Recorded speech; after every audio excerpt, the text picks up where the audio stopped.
Hello everyone, welcome to IQ Tab. Now in this particular video, we are going to talk about another potential topic that might come in UPSC 2024 prelims examination. Now, सबसे पहली चीज़ तो ये एक बहुत ही high yielding topic है, सबसे बहुत important topic है एंड इसके अंदर पिछले 2 साल के अंदर बहुत ही तेज़ी से डेवलपमेंट हुआ है because of which this particular topic has become more high yielding from UPSC prelims point of view and there are very very high chances कि इस पर्टिकुलर टॉपिक के ऊपर डेफिनेटली एक क्वेश्चन यहाँ पर हमारे प्रीलिम्स 2024 के अंदर आ सकता है. So please prepare this particular topic very very thoroughly because ये topic largely high yielding topic है और इस पर्टिकुलर चीज़ पर हम क्वेश्चन डेफिनेटली एक्सपेक्ट कर सकते हैं. The topic is around loss and damage fund, जिस सिंपल वर्ड में L&D फंड भी बोला जाता है.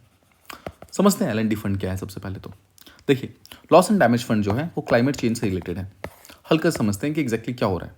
नाउ क्लाइमेट चेंज का सीधा सा मतलब होता है कि हमारा जो ओवरऑल इन्वायरमेंट है वो इन्वायरमेंट जो है वो नॉर्मल से ज़्यादा वार्म हो रहा है. नाउ अगर हम प्री इंडस्ट्रियल एरा की बात करें, सो प्री इंडस्ट्रियल एरा यानी कि 1700s, मतलब कि जिस टाइम इंडस्ट्रियल रेवोल्यूशन स्टार्ट नहीं हुआ था, उस समय से अगर हम कंपेयर करें तो हमारा जो अर्थ है वो ऑलरेडी 1 डिग्री सेल्सियस ज़्यादा वार्म हो चुका है. मतलब ऑलरेडी हम 1 डिग्री सेल्सियस ज़्यादा गर्म हो चुके हैं. नाउ जैसे जैसे ये ओवरऑल जो वार्मथ है, जो हॉटनेस है अर्थ की, वो जैसे जैसे इंक्रीज हो रही है वैसे वैसे बहुत सारे अनवांटेड चीज़ें हमारे अर्थ के अंदर हो रही हैं. नाउ प्लीज़ डू अंडरस्टैंड कि अर्थ एक ऐसा प्लैनेट है जो माना जाता है कि गोल्डीलॉक्स जोन के अंदर है. ना गोल्डीलॉक्स जोन का मतलब क्या होता है? गोल्डीलॉक्स जोन बेसिकली एक ऐसा हैबिटेट होता है जो कि neither too hot neither too cold, right.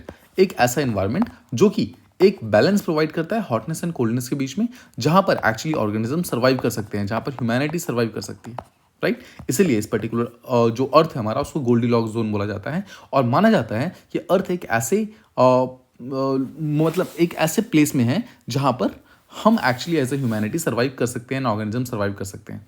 If it becomes too cold और if it becomes too hot, so it will be very very impossible for humans to survive on this particular planet. बहुत tough हो जाएगा, ठीक है. Now I hope you have understood कि climate change exactly क्या हो रहा है. सो देखिए, माना जाता है कि जब 1700s में इंडस्ट्रियल रेवोल्यूशन स्टार्ट हुआ, इंडस्ट्रियल रेवोल्यूशन होने के कारण बहुत सारी डिफरेंट कंट्रीज थी, जैसे यूके, यूएसए, फ्रांस, राइट, बहुत सारी यूरोपियन कंट्रीज, जर्मनी, ये सब कंट्रीज ऐसी थी जिनके यहाँ पर इंडस्ट्रियल डेवलपमेंट बहुत फास्ट हुआ. और इंडस्ट्रियल डेवलपमेंट होने के कारण उनके अपने अपने कंट्रीज़ के अंदर जो डेवलपमेंट है वो बहुत तेज़ी से हुआ. लेकिन इंडस्ट्रीज के बनने के कारण बहुत सारे जो पॉल्यूटेंट्स हैं, बहुत सारा पॉल्यूशन जो है वो हमारे एनवायरनमेंट के अंदर आ गया, जैसे कि carbon dioxide, methane, right, sulphur dioxide. तो इस तरीके के जितने पॉल्यूटेंट्स थे वो हमारे एनवायरनमेंट के अंदर बहुत ज़्यादा बढ़ गए और बढ़ने के कारण क्या हुआ, हमारा एनवायरनमेंट जो है धीरे धीरे गर्म होना स्टार्ट हो गया, वार्म होना स्टार्ट हो गया.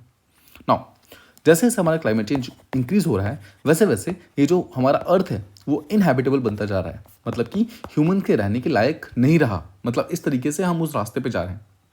नाउ यहाँ पर 2 सेट ऑफ कंट्रीज़ हैं.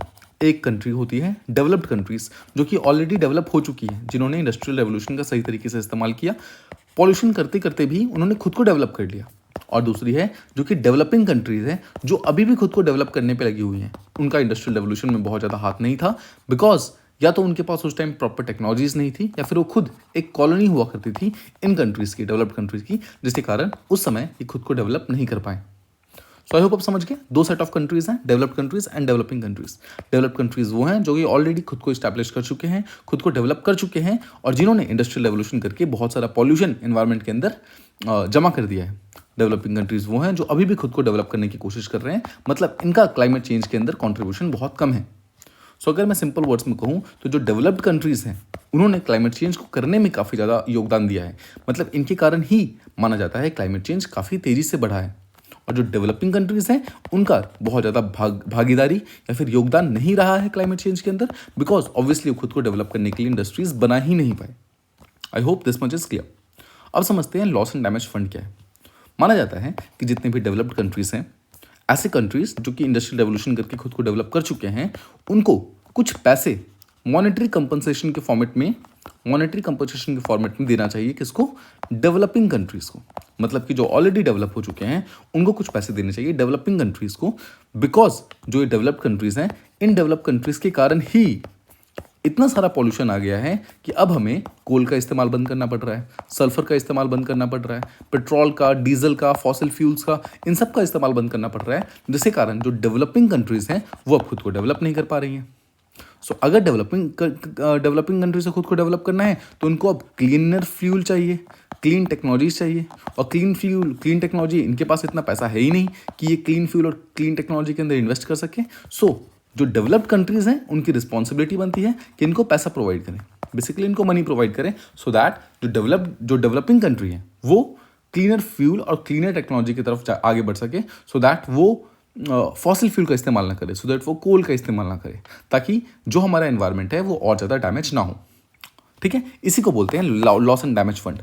मतलब कि अब समझते हैं सिंपल वर्ड्स में कि जो डेवलपिंग कंट्रीज हैं जिनका डेवलपमेंट अभी तक नहीं हुआ है, वो लोग भी लॉस एंड डैमेज फेस कर रहे हैं क्लाइमेट चेंज के कारण, बट उस क्लाइमेट चेंज के अंदर उनका कोई भी योगदान नहीं है। डेवलपिंग कंट्रीज ने क्लाइमेट चेंज करने में कोई भी अपना कंट्रीब्यूशन नहीं दिया, लेकिन इसके बावजूद उनको लॉस एंड डैमेज फेस करना पड़ रहा है। तो उसी के मॉनेटरी कॉम्पनसेशन के फॉर्मेट में एक फंड बनाया गया कि जो डेवलप्ड कंट्रीज हैं वो लोग पैसा प्रोवाइड करेंगे डेवलपिंग कंट्रीज को, सो दैट डेवलपिंग कंट्रीज अब जो भी अपना डेवलपमेंट करें वो क्लीनर फ्यूल और क्लीनर टेक्नोलॉजी के अंदर करें। उसके लिए पैसा कौन देगा? डेवलप्ड कंट्रीज देंगे। So I hope this much is clear. Now इसको थोड़ा टेक्निकल फॉर्मेट में समझते हैं। So loss and damage fund क्या है? एक ऐसा फंड है, यानी कि एक फाइनेंशियल पैकेज है। फंड का मतलब क्या होता है? पैसा, राइट? सो फाइनेंशियल पैकेज का मतलब भी पैसा। सो ये एक ऐसा फंड है या फिर एक ऐसा फाइनेंशियल पैकेज है जिसमें ऐसी कंट्रीज जो कि अभी डेवलपिंग कंट्रीज हैं और जिनको क्लाइमेट चेंज के कॉन्सिक्वेंसेस को फेस करना पड़ रहा है बिना किसी गलती के, उनको सपोर्ट किया जाए। मतलब कि डेवलपिंग कंट्री को सपोर्ट करने के लिए ये एक बेसिकली फाइनेंशियल पैकेज है। कौन देगा? डेवलप्ड कंट्रीज देगा। नाउ प्रिंसिपल क्या है, यानी कि सिद्धांत क्या है पीछे का? सिद्धांत है पॉल्यूटर्स पे, मतलब कि जिसने गंदा किया है वही उसको साफ करेगा। सो एनवायरनमेंट को गंदा किसने किया है? जो डेवलप्ड कंट्रीज हैं। सो उसको साफ करने के लिए पैसा कौन देगा? Developed countries. किसको देगा? डेवलपिंग कंट्रीज को। So I hope you have understood this thing. So ये एक सिद्धांत पे चलता है जिसका नाम है पॉल्यूटर्स पे, मतलब जिसने गंदा किया है वही उसको साफ करेगा, सिंपल वर्ड्स में। नाउ फंड का एम क्या है? फंड का एम है to compensate for the losses, जो कि बहुत सारे लॉसेस हुए हैं, राइट? क्लाइमेट चेंज के कारण सिर्फ और सिर्फ हम मॉनेटरी वैल्यू नहीं लूज़ किया हमने बहुत सारी कम्युनिटीज़ लूज़ कर दी। बहुत सारी ऐसी कंट्रीज़ हैं जो कि जैसे अगर आप ऐसे कंट्रीज़ मान लो जो कि सी के पास रहती हैं, राइट? बहुत सारी कम्युनिटीज़ ऐसी हैं, बहुत सारी कंट्रीज़ ऐसी हैं कि जो समुद्र के अंदर डूबती जा रही हैं। बहुत सारे इकोसिस्टम पूरी तरीके से बर्बाद हो चुके हैं क्लाइमेट चेंज के कारण, राइट? तो बहुत सारे लॉसेस तो हमने ऑलरेडी फेस कर लिया है, right? So I hope you have understood this कि ये फंड का मेन एम है कि कंपनसेट करना चाहता है उन सारे के सारे लॉसेस को जो कि क्लाइमेट चेंज के कारण हुए हैं। और क्लाइमेट चेंज का करने के पीछे का वो कौन है? Developed countries. ठीक है, कौन रिस्पॉन्सिबल है? सो डेवलप्ड कंट्रीज रिस्पॉन्सिबल है। नाउ माना जाता है कि ये फंड को रिप्लेनिश कौन करेगा, मतलब फंड के अंदर पैसा कौन देगा? तो डेवलप्ड कंट्रीज देंगी। ठीक है, और जो बाकी कंट्रीज हैं यानी कि जो डेवलपिंग कंट्रीज हैं वो उस पर्टिकुलर पैसे को इस्तेमाल करेगी सो दैट क्लाइमेट चेंज के जो बाकी अनअवॉइडेबल इफेक्ट्स हैं उससे बचा जा सके, उस पर्टिकुलर चीज़ को संभाला जा सके, हम क्लाइमेट चेंज की तरफ ज़्यादा तेज़ी से ना बढ़ें। नाउ इस फंड को ओवरऑल संभालेगा कौन? तो ये फंड को संभालेगा वर्ल्ड बैंक। ठीक है, वर्ल्ड बैंक संभालेगा। और अभी तक टोटल कितना पैसा देने की बात की गई है? तो माना जा रहा है कि लॉस एंड डैमेज फंड के अंदर total of 430 million US dollars इतने पैसे देने की बात की गई है। और रिसेंटली 2023 के दिसंबर के अंदर ये अमाउंट इंक्रीज हो गया था 475 मिलियन डॉलर से, 475 मिलियन डॉलर से बात की जा रही थी। ठीक है, सो आप बेसिकली ये नंबर देखो, इंपॉर्टेंट नहीं है बिकॉज ये नंबर चेंज होता रहेगा month two month, year two year. जब भी जैसे कोई पर्टिकुलर कंट्री लेट्स से अपना कंट्रीब्यूशन इंक्रीज कर देगा तो ये नंबर मतलब चेंज हो जाएगा। So UPSC is not going to ask about this thing. So but you should have idea कि अराउंड 430 मिलियन US डॉलर्स इसके आसपास का पैसा जो है वो L&D फंड के अंदर होने वाला है और वर्ल्ड बैंक इसको एडमिनिस्टर करेगा, मतलब वर्ल्ड बैंक के अंदर ये पैसा रखा जाएगा, वही इसको संभालेगा, वही पैसे देगा डेवलपिंग कंट्रीज को। नाउ यूपीएससी क्या क्या पूछ सकता है? एक चीज़ तो हमने ऑलरेडी डिस्कस कर लिया, जो कंसेप्ट था L&D फंड के पीछे, एक तो उसके बारे में पूछ सकता है। सेकंड थिंग जो पूछ सकता है कि इसको स्टैब्लिश कब किया गया था? तो पहली बार L&D फंड को जो स्टैब्लिश किया गया था दैट वाज इन COP19 जो कि 2013 के अंदर हुआ था वॉर्सो पोलैंड के अंदर। आई hope this is clear. COP19 जो कि 2013 के अंदर वॉर्सो पोलैंड के अंदर। पर ध्यान रखिएगा सिर्फ और सिर्फ फंड का इस्टेब्लिशमेंट हुआ था, फंड अनाउंस नहीं हुआ अभी तक, फंड को बनाकर छोड़ दिया गया। ठीक है, फिर 2013 से ऑलमोस्ट 9 साल हो गए, 2022 आया तब जाकर फंड एक्चुअली अनाउंस हुआ। सो अगर क्वेश्चन आपसे पूछा जाता है कि फंड स्टैब्लिश कब हुआ, तो it was in COP 2013। But अगर पूछा जाता है कि फंड को अनाउंस कब किया गया, ऑफिशियली लॉन्च कब किया गया, ऑफिशियली फंड के बारे में बात कब की गई, तो इट वॉज इन कॉप 27, जो कि शर्म एल शेख इजिप्ट में हुआ है 2022 के अंदर। 2022 के अंदर जाकर के फाइनली फंड के बारे में अनाउंसमेंट की गई।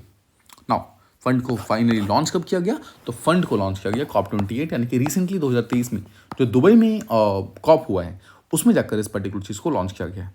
So please remember this thing, this is the most important, किसको अनाउंस कब किया गया था। तो क्वेश्चन अगर पूछा जाएगा तो it should be around this thing कि कॉप 27 में इसको अनाउंस किया गया था।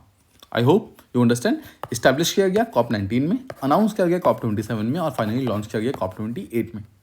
नाउ अभी तक यानी कि एज ऑफ जनवरी 2024 किस पर्टिकुलर कंट्री ने या फिर किस पर्टिकुलर रीजनल ऑर्गेनाइजेशन ने कितने कितने पैसे प्लेज किए हैं कि वो इस पर्टिकुलर फंड को देने वाले हैं। सबसे पहले यूरोपियन यूनियन, उन्होंने बोला है कि ऑलमोस्ट $275 मिलियन इतना पैसा वो इस फंड को देंगे। यूएई ने बोला है $100 मिलियन देंगे, जर्मनी ने बोला है $100 मिलियन देंगे, और यूके ने बोला है $75 मिलियन देंगे। ना इस पर्टिकुलर चीज़ को अगर आप ऐड ऑन करोगे तो it will be much much much more than $430 million. पर ध्यान रखिएगा, this particular amount is the minimum amount. L fund बोलता है कि कम से कम इतने पैसे तो देने ही हैं, उससे ज़्यादा दो तो अच्छी बात है, राइट। सो अगर उससे ज़्यादा पैसे होते हैं तो there is no problem in that, obviously, because developing countries को बहुत सारा पैसा चाहिए होगा इस पर्टिकुलर क्लाइमेट चेंज को फाइट करने के लिए। I hope you have understood this thing. L fund बहुत ही इंपॉर्टेंट है, बहुत ही हाई यील्डिंग टॉपिक है। I hope we have discuss this thing in length and breadths, और कंसेप्ट वाइज एंड स्टैटिक जो डायनामिक इन्फॉर्मेशन है जो कि क्वेश्चन पूछे जा सकते हैं, दोनों ही तरीके से हमने इसको पूरी तरीके से कवर कर लिया है। So I hope you are now ready to deal with any kind of question जो कि एल फंड के बारे में पूछा जाएगा। जस्ट रिमेंबर कि एल फंड जो है डेवलप्ड कंट्रीज देती है डेवलपिंग कंट्रीज को, एंड अराउंड $430 मिलियन के आसपास में है। नाउ 2022 का जो शर्म एल शेख था उसको ध्यान रखिएगा, उस टाइम में इसको अनाउंस किया गया था, 2023 में इसको फाइनली लॉन्च किया गया है। I hope this particular fund is totally clear in your minds. If the question comes in UPSC prelims, please don't hesitate, you can go with your gut feeling, but इसको सही करके आना है, you have to get +2 in this particular thing. I hope you have understood this thing. If you liked the video, please do like, share and subscribe, and thank you so much for listening.